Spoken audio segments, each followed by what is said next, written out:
नमस्कार दोस्तों, मैं मनोज स्वागत करता हूं आपको इस एमएम लाइव कोच की यूट्यूब चैनल पर। आज हम एक बहुत बड़े ऑब्जेक्शन के ऊपर बात करने वाले हैं। ऑब्जेक्शन बेसिकली ये है कि आपने थंबनेल देखा होगा कि सर सर्कल खराब हो गया तो हम अब क्या करें, बिजनेस कैसे करें, सर्कल खराब हो गया। क्योंकि आपका भी ये सवाल आता होगा, बहुत सारे लोगों का ये सवाल है। आपके इर्द गिर्द में ऐसे बहुत सारे लोग होंगे जिनके ये सवाल होता होगा, इस प्रॉब्लम से जूझ रहे होंगे। वो उन लोगों का समाधान कैसे निकलेगा, आज हम इस ऑब्जेक्शन के ऊपर बात करने वाले हैं कि सर अगर कभी सर्कल खराब हो जाता है तो वो हम सर बिजनेस कैसे करेंगे। और सबसे पहले हम इस चीज को समझेंगे कि सर्कल खराब कैसे होता है। अगर ये चीज हम समझ गए तो आगे हम ध्यान रखेंगे ताकि जो बचा कुचा सर्कल हमारा होगा वो खराब ना हो। तो इसीलिए मैं आपको ये बोलना चाहता हूं कि आप इस वीडियो को एंड तक जरूर देखिए। अगर आप पहली बार इस चैनल पर आए हुए तो सब्सक्राइब कर दीजिए, जुड़े रहिए इस चैनल के साथ। ऐसे हमेशा हर एक वीडियो जब भी मैं रिलीज करता हूं ताकि आपके फोन में सबसे पहले पहुंच सके। तो डियर, सर्कल कब खराब होता है? सर्कल खराब तब होता है कोई भी इंसान जब जोश में आके अपना होश खो देता है। जोश में आके अपना होश खो देने का मतलब ये है कि कोई भी इंसान, 90% लोग यही गलती करते हैं एमएलएम इंडस्ट्री में आने के बाद। क्योंकि एमएलएम इंडस्ट्री में अगर पैसे कमाना हो तो टीम क्रिएट करना पड़ेगा। टीम क्रिएट करने के लिए हमें अपने लिस्ट बनानी पड़ेगी, क्योंकि अपनों को बुला करके एक एक को जोड़ के मुझे एक टीम क्रिएट करना है। अब जिसको भी जोड़ूंगा, जो भी मेरे साथ खड़ा होगा वो मेरा अपना ही दोस्त होगा। उसी को तो सबसे पहले मैं इनवाइट कर सकता हूँ, उसी को तो मैं सबसे पहले इस बिजनेस का अपॉर्चुनिटी दे सकता हूँ, किसी और को नहीं दे सकता, क्योंकि और कोई मुझे जानता नहीं होगा। तो इसीलिए मैं सबसे पहले अपने जो दोस्त होंगे मैं उन्हीं लोगों की लिस्ट बनाता हूँ। अब उसी लिस्ट पे मैं काम करने उतरता हूँ, मतलब मैं उनको अप्रोच करने लगता हूं और उनको कैसे कैसे अप्रोच करना है, बुला के इनवाइट करके उनको यहां पे बिजनेस पार्टनर बनाना है, इस काम पे मैं लग जाता हूं। लेकिन इस दौरान होता क्या है, ये काम को करने के लिए फर्स्ट यानी कि सबसे पहले कुछ लर्निंग चाहिए होता है। लर्निंग क्या कि आपको उसका कैलकुलेशन होता है। आपको कब तक बात करनी है, पर्सनल बात आपको कब तक करनी है, कितने बार आपको पर्सनल बात करनी है, फिर उसके बाद आपको कौन सी स्टेप में, यानी कि कब उसकी आपकी पर्सनल बातों के बाद आपको, मतलब आप जहां पे काम कर रहे होंगे वो काम का, यानी कि उस प्लेस के बारे में, उस काम के बारे में आपको कब तारीफ करनी है।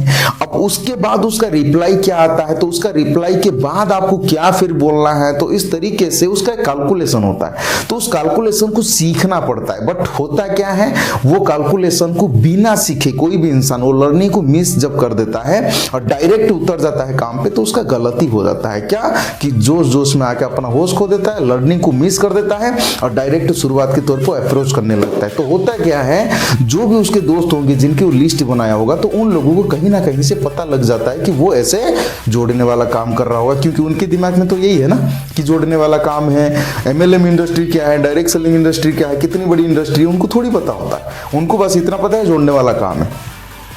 जिस कारण से उनके दिमाग में जब नेगेटिविटी आ जाता है, मतलब नेगेटिव थॉट आ जाता है आपके काम को लेके, तो फिर वो आपका एक भी नहीं सुनते हैं।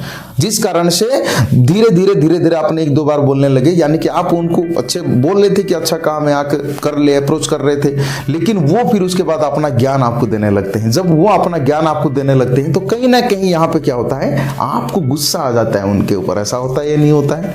होता है या नहीं होता है? जब वो आपको अपना ज्ञान देते हैं, इनफैक्ट आते भी नहीं है और आपको अपना ज्ञान भी देते हैं, तो इस सिचुएशन में आपको गुस्सा आ जाता है और इस गुस्से में आप अपना होश खो देते हो। जोश जोश में आके गुस्सा आ गया कि अच्छा तू मेरे को कैसे गलत बोल दिया, मैं तो कर रहा हूँ, एक लाखों रुपए कमा लूंगा, मैं एक ऐसी इंडस्ट्री में काम कर रहा हूँ जहां पे मैं बहुत ग्रो करूंगा, तू मेरे को कैसे मना कर दिया, देख मैं तुझे करके दिखाऊंगा, कर दूंगा।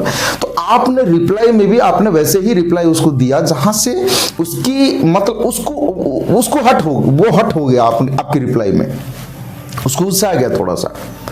अब इससे क्या होता है, जैसे ही वो गुस्सा गया थोड़ा सा आपकी रिप्लाई से, तो आपके और भी जो दोस्त होंगे, क्योंकि आप ये बात सोचो, जब आपने लिस्ट बनाया होगा, फॉर एग्जांपल मान लो आपने 10 लोगों के साथ बात कर रहे थे, लगातार कम्युनिकेट कर रहे थे, और उनमें से कोई दोस्त ऐसा होगा जो आपको ऐसा रिप्लाई किया, मतलब आपको उसने अपना ज्ञान देने लगा एमएलएम के बारे में, फ्रॉड है, वो है, तू फंस गया है, तो आपको भी गुस्सा आ गया और आपने वो उसको उल्टा सीधा बोल दिया। क्यों? क्योंकि आपके पास और भी 9 है।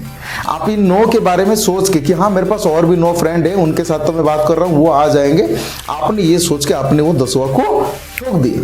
लेकिन आपने ये नहीं सोचा कि आपने जिस 10वां इंसान को आपने बोला, ठोका, रिप्लाई दिया गलत तरीके से, वो 10वां इंसान इन 9 लोगों के साथ तो अटैच होगा।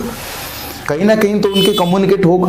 और वो 9 लोगों के साथ अगर नहीं भी होगा तो 9 में से 2-4 लोगों के साथ तो होगा, और जिन 2-4 लोगों के साथ तो उसका कनेक्शन होगा तो वो 2-4 लोग भी तो 9 लोगों के साथ कनेक्शन होंगे।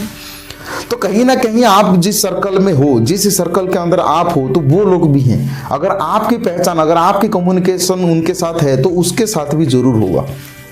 तो इससे क्या हो जाता है, आपने किसी एक पर्टिकुलर इंसान को अगर मान लो आपने ये सब बोल दिया, आपने उसको रिप्लाई दे दिया, तो उसको जब थोड़ा सा गुस्सा आ जाता है तो बाकी के 9 अब जिनकी भरोसे में आपने बोला था तो वो आपस में बातचीत कर लेते हैं, आपके बारे में चर्चा करने लगते हैं। चर्चा करके फिर आपकी जो टोटल एक की वजह से बाकी आपने जिन लोगों को रेडी किया था तो वहां पर भी हो सकता है अनसेल पड़ जाता है, और बाद में आप रोते रहते हो बैठ के कि सर मेरा अनसेल पड़ गया, पता नहीं क्यों फोन नहीं उठा रहा है, अनसेल पड़ जा रहा है, सर मैं क्या करूं। अब बाद में पता चलता है 15 दिन बाद, 20 दिन बाद पता चलता है कि सभी को पता चल गया मैं ये काम कर रहा हूं, जबकि आपने सबसे तो बात की नहीं थी, आपने एक से बात किया था, लेकिन सब लोगों को पता चल गया। उनको कैसे पता चला? क्यों? क्योंकि आपकी कम्युनिकेशन में कहीं ना कहीं मिसअंडरस्टैंडिंग हुई है। ये चीजें आपको समझना बहुत जरूरी है। इसी तरीके से आपकी सर्कल जो है वो खराब हो जाता है। चलो ठीक है, इट्स ओके, खराब हो जाता है। शुरुआत में गलती तब होता है जब आप मिस कर देते हैं, लर्निंग को मिस कर देते हैं। उम्मीद करता हूं आगे चल के आप इस लर्निंग को मिस मत कीजिए। अगर आप खड़े होकर अभी भी बिजनेस कर रहे हैं, नए सर्कल पे ध्यान दीजिए। आगे चल के जो मतलब आगे चल के मैं वीडियो बनाऊंगा इस तरीके से, अननोन पे कैसे ट्रस्ट बनाना है, किस तरीके से करना है, कोई भी इंसान के ऊपर ट्रस्ट कैसे बनाना है, किसी को कैसे बिलीव दिलवाना है, तो आगे चल के हम बात करेंगे। लेकिन अभी मैं बस आपको इतना बताना चाहता हूं, आगे अगर अभी तक इस बिजनेस में टिके हो, तो खड़े हो, काम कर रहे हो, तो आगे चल के आप ये गलती मत करना, या तो आपके डाउनलाइंस को मत बोलना कि ये गलती करने के लिए जो भी आपके साथ नया एसोसिएट जुड़ता है तो उस इंसान को भी आप ये बोलिए ये गलती ना करने के लिए, जिससे उसका सर्कल खराब हो। आशा करता हूं इस वीडियो से आपको बहुत कुछ सीखने को मिला होगा। अगर ये वीडियो अच्छा लगा हो तो एक लाइक जरूर कर देना, और अपने दोस्तों में डाउनलाइंस में जो भी नया एसोसिएट ज्वाइन हो रहा है उसके पास शेयर कीजिए, ताकि उसका भी प्रॉब्लम का सलूशन निकल जाए। बाकी मिलते हैं ऐसे ही एक नॉलेजफुल नेक्स्ट वीडियो में, तब तक ख्याल रखना अपना। और इस वीडियो को अभी तक देखने के लिए मेरे तरफ से आपको बहुत बहुत मुस्कुराहट के साथ धन्यवाद।